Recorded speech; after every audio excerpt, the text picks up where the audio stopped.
বাংলাদেশের মানুষের আশা আকাঙ্ক্ষা প্রতিফলন ঘটাতে না পারলে বাংলাদেশের রাজনীতি আবার বিপর্যস্ত হবে। সুতরাং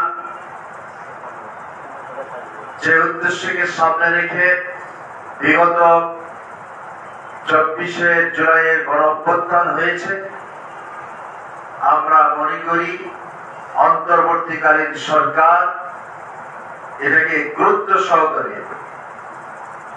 বিবেচনায় নেবেন, কারো কথায় কর্ণপাত না করে। শুধুমাত্র সরকারদেশী মহলরাই বিহার পদ্ধতির বিরুদ্ধে অবস্থান নিয়েছেন।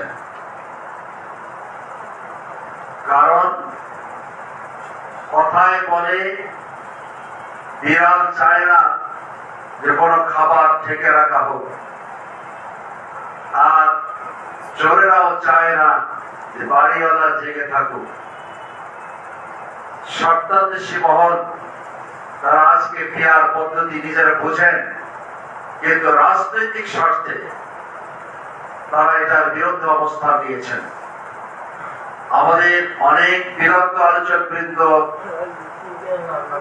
আলোচনা নিয়ে এসেছেন 80-র দশকে বাংলাদেশ জামাত ইসলামী বর্ষিয়ান রাজনীতিবিদ, এশিয়া মহাদেশের অন্যতম ইসলামী আন্দোলনের প্রাণপুরুষ অধ্যাপক গোলাম আজম রাহিমাহুল্লাহ, তিনি কেয়ারটেকার সরকারের ফর্মুলা পেশ করেছিলেন।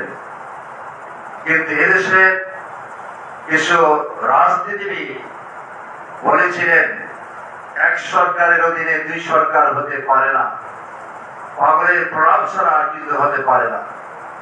কিন্তু ঠিকই যখন জনগণের আন্দোলন হলো, এই আন্দোলনে বাংলাদেশ জামাত ইসলামী ছিল, আওয়ামী লীগ ছিল, জাতীয় পার্টি ছিল। 1996 সালে বিএনপিকে আরেকটি নির্বাচন করতে হয়েছে 1996 সালের 15ই ফেব্রুয়ারি।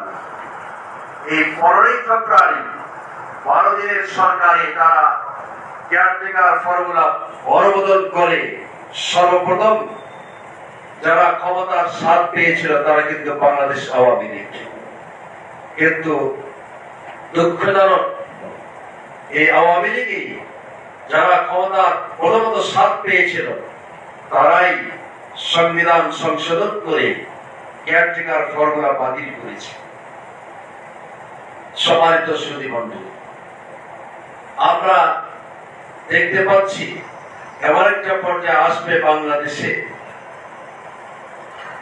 প্রথমত বাংলাদেশ জামাত ইসলামী সহ ইসলামী সমমনা দল বিহার পদ্ধতি নিয়ে আন্দোলনে নামলেও এমন এক সময় আসবে বাংলাদেশে যারা জনগণ থেকে ধিক্কৃত হবে, যারা জনগণ থেকে বিচ্ছিন্ন হয়ে পড়বে, তারাই এক সময় বিহার পদ্ধতি নিয়ে আন্দোলন করবে।